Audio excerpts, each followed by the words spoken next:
demonstrated in this initiative would carry the day, and this would truly revolutionize the natural farming. This I hope, and I wish to take this opportunity to thank Shri Vijay Kumar ji for inviting me to this great event, and the government of Andhra Pradesh led by Honorable Shri Jagan Reddy ji for sponsoring and blessing this occasion. Thank you very much. Thank you, sir. తెలుగులో ఒక విషయం చెప్పాలా, secretary గారు చెప్పిండేది, మీరందరూ ఇతర రాష్ట్రాలకు వెళ్ళారు కదా ట్రైనింగ్ ఇవ్వడానికి, ఎంతమంది వెళ్ళారు ఇక్కడి నుంచి? రైట్. సో సార్ అంటున్నారు ఇప్పుడు ప్రకృతి వ్యవసాయం కూడా మీరు ఇతర రాష్ట్రాలకు వెళ్ళాలని. వెళ్తారా? సినాజీ, they are ready to go. So really thanks to Secretary RD. I now request Honorable Minister Agriculture to give his message.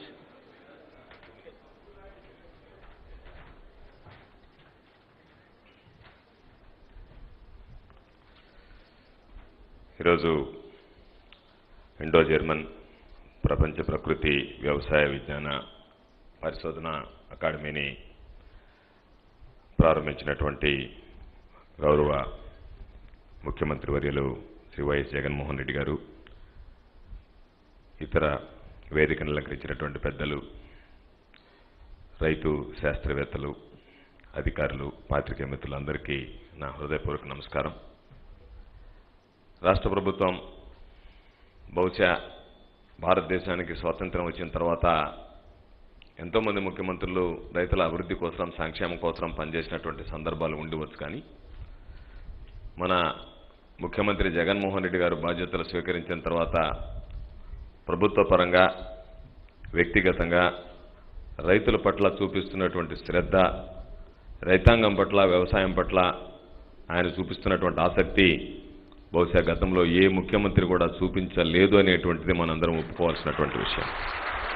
ఇటువంటి పరిస్థితుల్లో ఈరోజు ప్రధానంగా ఖర్చులు తగ్గించుకోవాలి, దిగుబడులు పెంచాలి, దాంతోపాటు నాణ్యతా ప్రమాణాలు పాటించేటువంటి, రసాయనాలు లేనటువంటి ఆహారాన్ని అందించాలనేటువంటి ఆలోచనలో భాగమే ఈరోజు రైతాంగానికి సంబంధించి రైతుల అభ్యున్నతి కోసం వేస్తున్నటువంటి మరో ముందడుగుల భాగమే ఈరోజు మనం ఈ అకాడమీకి సంబంధించి ఏర్పాటు చేసుకోవడం అని చెప్పి సందర్భంగా తెలియజేస్తున్నాం.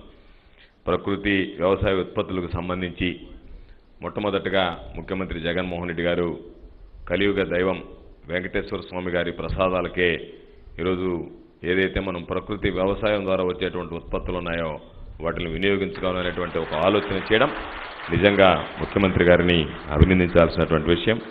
కాబట్టి ఈరోజు లక్ష్యాన్ని చేరుకోవాలంటే స్థానికంగా ఉండేటువంటి పరిశోధనలతో పాటు అంతర్జాతీయ స్థాయిలో కూడా పరిశోధనలు చేయాలనేటువంటి ఆలోచనతో ఈరోజు జర్మన్ ప్రభుత్వంతో పాటు కేంద్ర ప్రభుత్వం, నీతి ఆయోగ్, ఐకార్, అదేవిధంగా ఉన్నటువంటి విశ్వవిద్యాలయాల సహకారంతో ఈరోజు వాటిలన్నింటినీ సహాయ సహకారాలు తీసుకొని రైతాంగానికి అండగా నిలవాలనేటువంటి ఆలోచన చేయడం, ఈ అకాడమీ స్థాపనకు సంబంధించి పులివెందుల స్థలాన్ని, భవనాలు కేటాయించడం అనేటువంటిది ముఖ్యమంత్రి గారి దార్శనికతకు నిదర్శనం అని చెప్పి సందర్భంగా తెలియజేస్తున్నాం.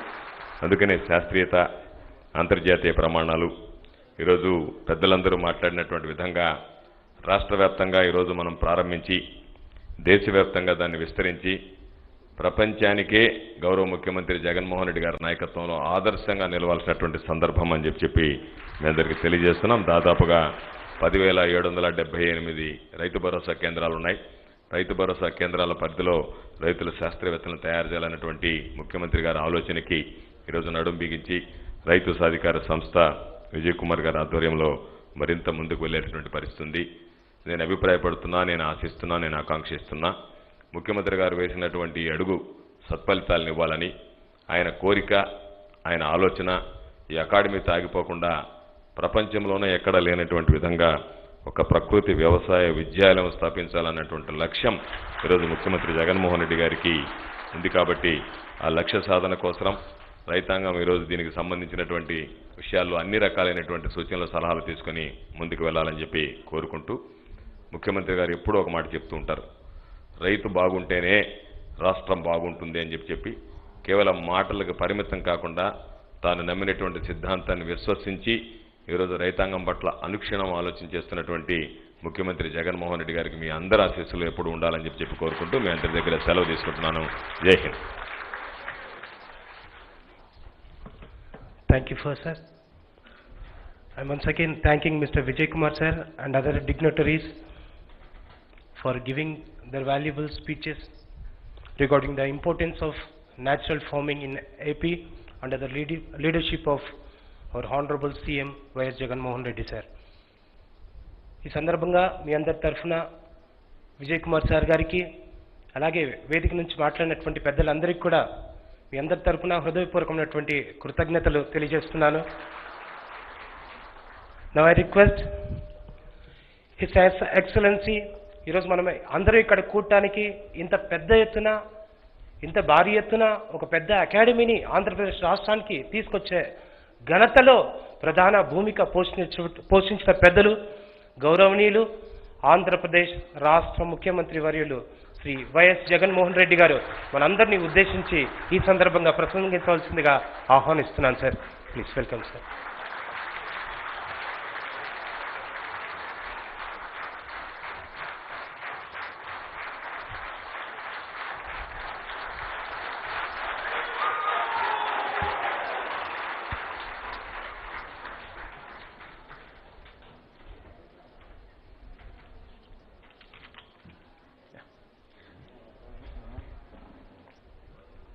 A warm welcome to Vijayanna and also Ms. Elizabeth Richter, Deputy Head of Economic Cooperation and Development, Mr. Christoph Kessler, Director KFW Office, Mr. Rajiv Ahal, Director NRM and Agroecology, GIZ India, Mr. N.N. Sinha, Secretary, Rural Development, Government of India, Dr. Neelam Patel, Senior Advisor, Agriculture, Niti Aayog, and of course, my colleagues, and all the dignitaries, and of course, the farmers who've come all the way from all over the state. కొన్ని మాటలు తెలుగు, కొన్ని మాటలు ఇంగ్లీష్తోనే మాట్లాడితేనే కొంచెము English audience కూడా ఉన్నారు కాబట్టి, అందులో వీడియో కాన్ఫరెన్స్ ద్వారా కూడా చాలామంది జాయిన్ అవుతున్నారు కాబట్టి కొద్ది గొప్ప వాళ్ళకు కూడా కొంచెం అర్థమయ్యే విధంగా సంభాషణ జరుగుతుంది. కాబట్టి దయించి కొద్దిగా అటు ఇటుగా ఉన్నా కూడా కొంచెం పెద్ద మనసుతో అందరూ కూడా అర్థం చేసుకోగలుగుతారని ఆశిస్తా ఉన్నాను. Those were a few words in Telugu so as to take permission from them that the conversation, the dialogue would be made in both the languages, so as to also ensure that people who are on the stage and as well as people joining me through the video conference also understand a bit of what we are trying to do here and also understand the vision that we have in mind. To begin with, the need for natural farming, that is the beginning of the change. Today we're talking about cancers, all kinds of cancers, the dominance of cancer, the growth that these cancers, the reach that these cancers have already spread, predominantly comes from our food, predominantly comes from our environment, predominantly comes from the chemical intake that we take through the food. And that is why we have all kinds of diseases coming. So the only way we can actually put a full stop, or rather reduce these numbers, is only through reducing the intake of chemicals through our food. And that can take place only when there is proper knowledge at the village level. When there is proper knowledge on natural farming at the village level. So we have created a setup. We have created an establishment by name RBK, Raitu Bharosa Kendram. This is present as we speak in 10,700 villages. So almost every village which is occupied in the profession of agriculture has got an RBK. And now what does this RBK do? This RBK handholds the farmers right from the seed to selling of their produce, to the sale of their produce. This is the primary function of RBK. And while hand-holding the farmer, there are various things that this RBK does, starting from supply of seeds, pesticides and fertilizers, which are guaranteed by the state government so as to remove the spurious element out of reach from the farmers. Right from supply of these inputs to imparting knowledge to farmers, and towards the end also helping farmers in sale of their produce. This is the functioning of the RBK. So to this RBK we need to add the natural farming element into it.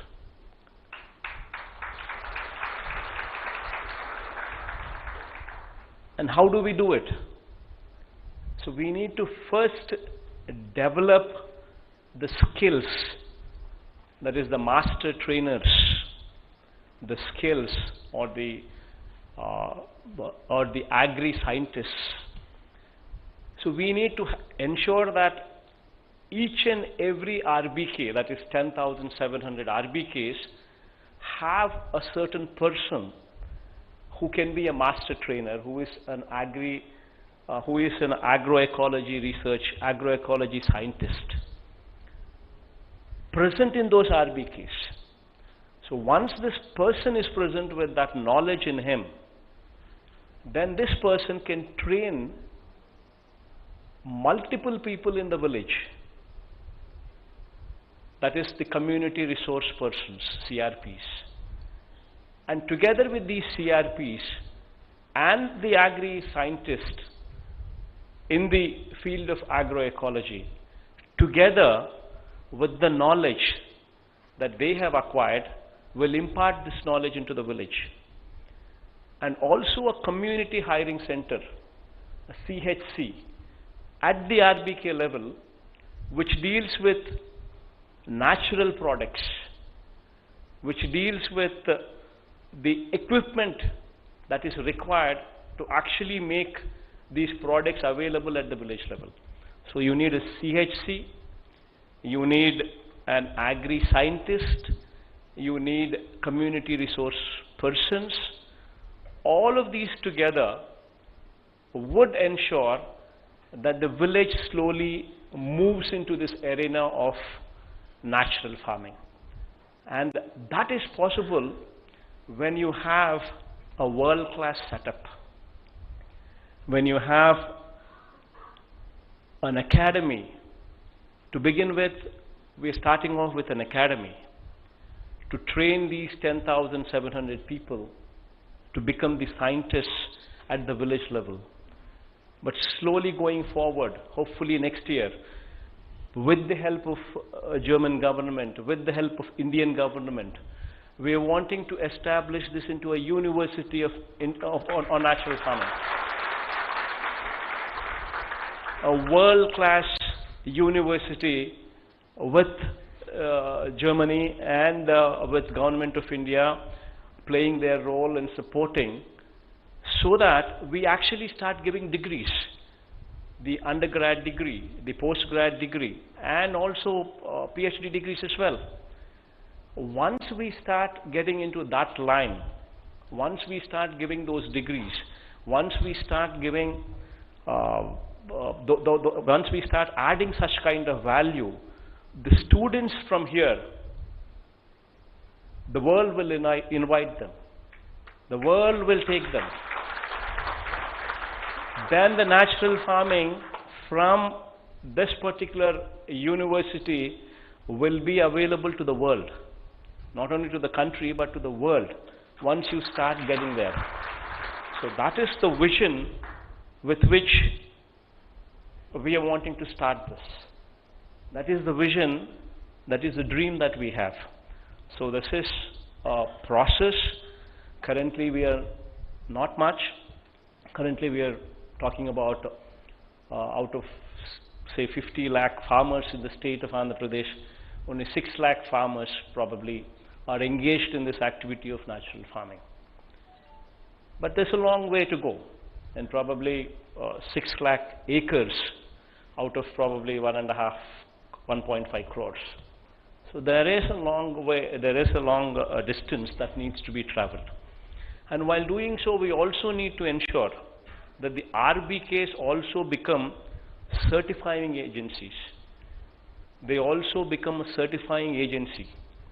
So that needs another tie-up, another cooperation, and of course agricultural scientists who are going to be positioned in the RBK, and also these community resource people who are also going to be positioned in the RBKs, they will play a critical role. But with this certification also being made available at the RBK level for natural farming products, then our products would command premium rates. Once the farmer sees that the natural farming products command a premium rate, then you will see that the entire village would shift into natural farming and leave the chemicals behind. So this is the whole picture, and this is the whole dream that we have. And there is a lot of distance to be covered and a lot of distance to be traveled. And today will be the starting point for that dream to be visualized. So going forward, in the years to come, this is the seed that we are planting. And maybe in the next, to begin with, in the next 3 years, 5 years down the line, we will see better results. And probably down the line, maybe in the next 7, 8 years, we would see phenomenal results coming out. So this is the whole dream. I think those are a few words in English, but I think Telugulo మాట్లాడాలంటే I think by and large చాలా మందికి కొద్దో గొప్ప అర్థమైంటదని అనుకుంటున్నాను. ఆర్బీకేల importance గురించి, ఆర్బీకేలు ఎందుకు తీసుకొచ్చాము అనే దాని గురించి, ఆర్బీకేలలోకి ఈ న్యాచురల్ ఫార్మింగ్ కాన్సెప్ట్ని తీసుకొచ్చేదాని కోసము, అండ్ ఆర్బీకేలలో ఆర్బీకేలను స్ట్రెంథెన్ చేసే కార్యక్రమం. ఆర్బీకేలు ఇవాళ విత్తనం నుంచి రైతును ఆదుకునే కార్యక్రమం చేస్తూ ఉంది.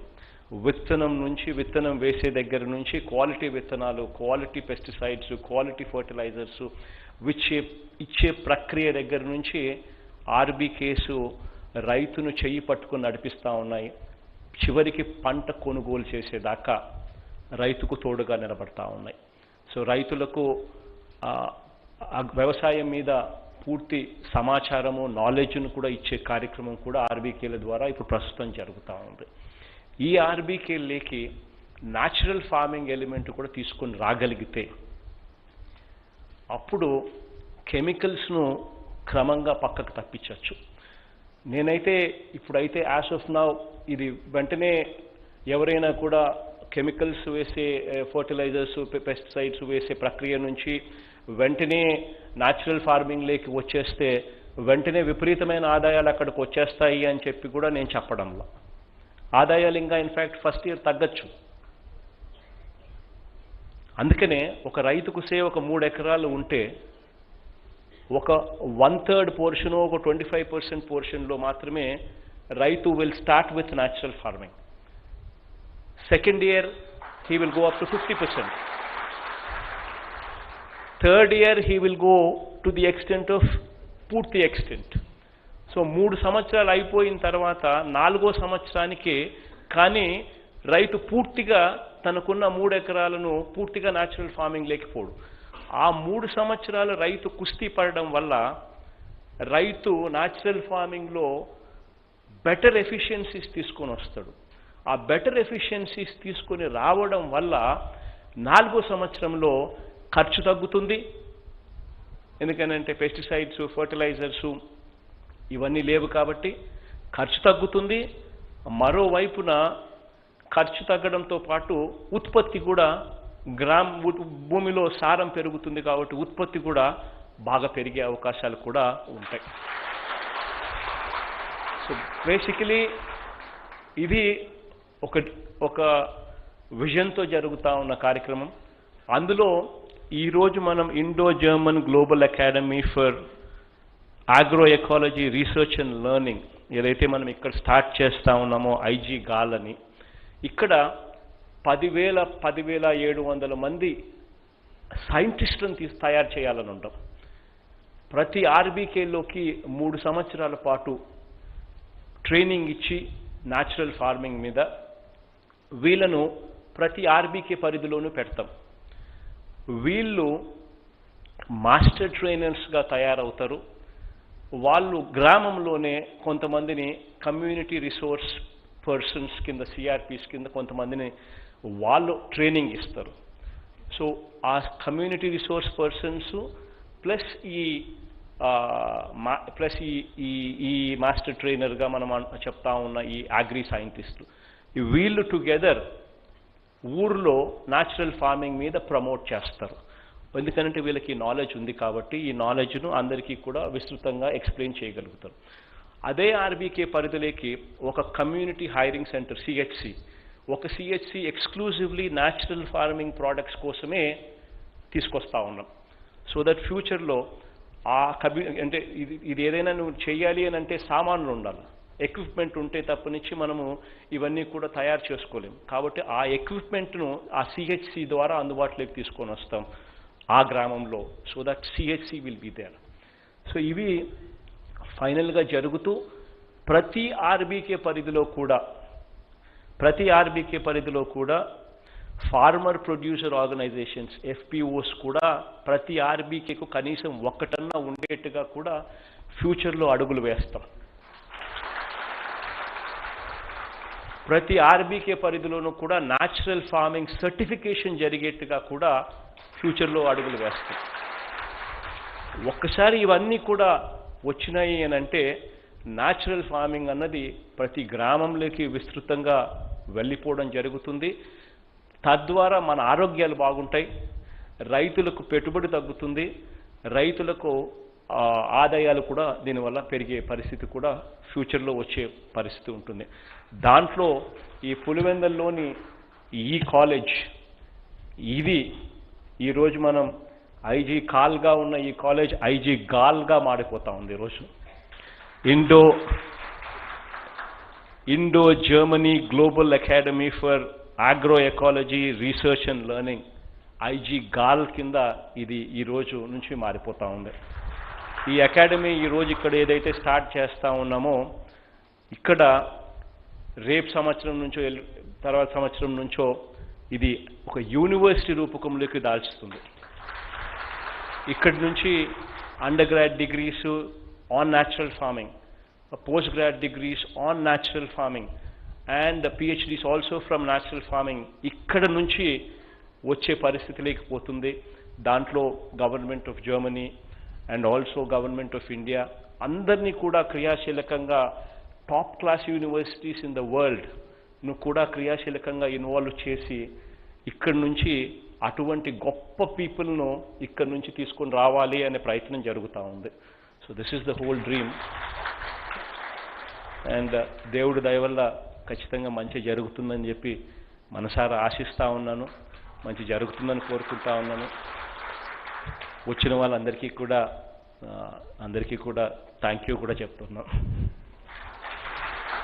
Thank you everybody.